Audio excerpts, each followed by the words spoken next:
Max Julian, how are you? Very well. How are you? Good. Max, you spend a lot of time litigating here at the Gertsburg Law Firm. Is that true? I sure do. You enjoy litigation? I sure do. What do you like about it? It's like a chess game. Ooh. You always got to think a couple moves ahead, and yeah, I enjoy it. So, Max, today we are going to spend about 10 minutes, give or take, talking about restrictive covenants, which you are avidly litigating as we speak. There are a couple cases involving that, yes. Right. What are restrictive covenants and what are the different types? Sure. So a covenant is an obligation to continue doing something, and a restrictive covenant is an obligation to continue to refrain from doing something. It's a good law school answer right there. I like that. Never really thought about it that way, but yeah. Yeah, I think it's a nice way to think about it. Sure. And so in a restrictive covenant, there's an obligation to refrain from doing something, and most typically that involves not interfering with existing contractual relationships or not poaching clients or customers, not poaching employees. And they typically last for a period of time, and they come into effect when an employee leaves the employment of an employer. To be clear, it's not just with employees. You can have restrictive covenants with shareholders or with customers, Sure. or really anybody, right? Vendors, anybody. Yeah. So at its most basic level, you've got a confidentiality agreement where someone is prevented from disclosing or using confidential information. Yes. Right? Or information that they should know that the employer, for example, believes is confidential and proprietary. Right. The next one above that would be, at least in my mind, an employee poaching agreement where an employee who wants to leave the company is prevented from poaching employees, is prevented from taking employees with them. Yes, because the employer has expended resources to train and retain and find those employees, and it would be a loss to lose them and have to retrain new employees. Right. A third one would be a non-solicitation agreement where an employee, and again, it could be a customer, but we'll use it in the employment context here today, agrees that they will not contact or solicit or induce a customer or a vendor to terminate their relationship with the employer. Yes. Right. And then the last one is the non-compete, where the employee is prevented from actually running a competing business or working in a competing business. Right. Yeah. Right. Clear.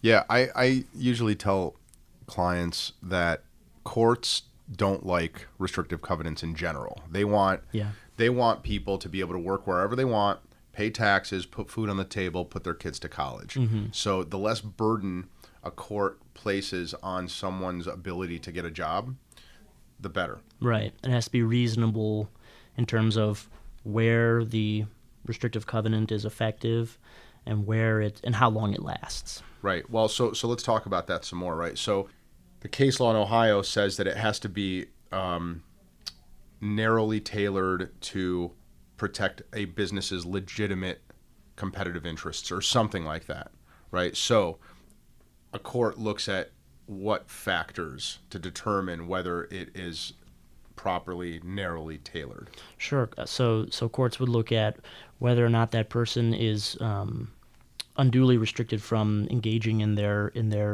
trade or business or profession. Like, you can't interfere with someone's right to work and provide food for their families. But again, it would be commensurate with that employee's role and the significance of that employee's role at the former employer. And you mentioned time. Yeah. So that's duration of the restriction, right? Yeah. What, in your experience, is often considered reasonable and what is often considered unreasonable? Probably a period of years would be the longer it is, the less reasonable it is. Yeah. I've seen non-competes that are enforceable for 6 weeks, And again, if it's for like a senior level officer, it may be enforceable for 1 or 2 years. Yeah. But like a 5-year non-compete is likely to get struck down in a lot of cases. Never say never, but I've never heard of it. Yeah, right. So, so we talked about the nature of the person's role with the company. We talked about time. Mm-hmm. What about geography? So geography, so typically a restriction of like 25 miles, 25 miles or 50 miles surrounding our offices, or whatever the company defines as its competitive region, where most of its customers located. Right. And I know the difficulty these days is with online businesses that have customers all over the country. Right. Where are they truly located? Right. The courts ask the question, where are you really operating, and where are you really directing your marketing efforts, and where do you have employees? Where are your customers actually? Right. Where do your decision makers reside? Right. Right. So very fact-specific inquiry. And the burden is on the employer to demonstrate that there is this legitimate business interest in this geography and in this time period and in this role. Yes. And we're talking there about non-competes, but I think that concept of legitimate business interests permeates through all 4 types of restrictive covenants. So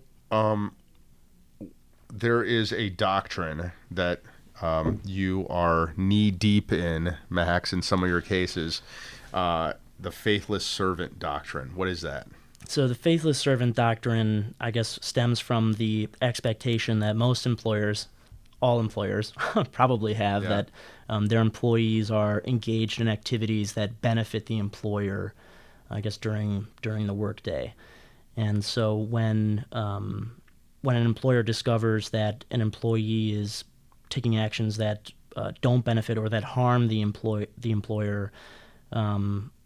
during the time when the employee is expected to be working, doing things that benefit the employer, then that employee is said to have violated the duty that they owed to their employer to do things in the employer's interest. And in that circumstance... so what's an example?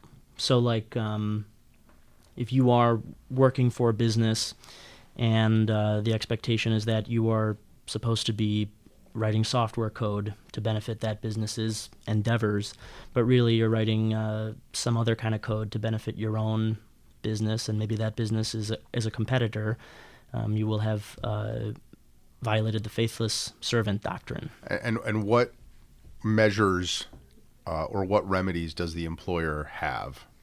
The employer can seek to recover the salaries and bonuses and compensation paid to the employee during the time period as far back as it goes, as the employer can show that the employee was faithless. Right. And presumably, and that's true regardless of whether there's a non-compete. Effectively, it's a common law restrictive covenant. Yes, that's right? Correct. You don't need a document. It is just an expectation. Yep. I think that I've heard it referred to as the duty of loyalty. Sure. Right? Yeah. Employees generally have a duty of loyalty to the employer and a duty to act in the employer's best interests. Got it. All right, Max. This was helpful. Anything else for the good of the order before we adjourn?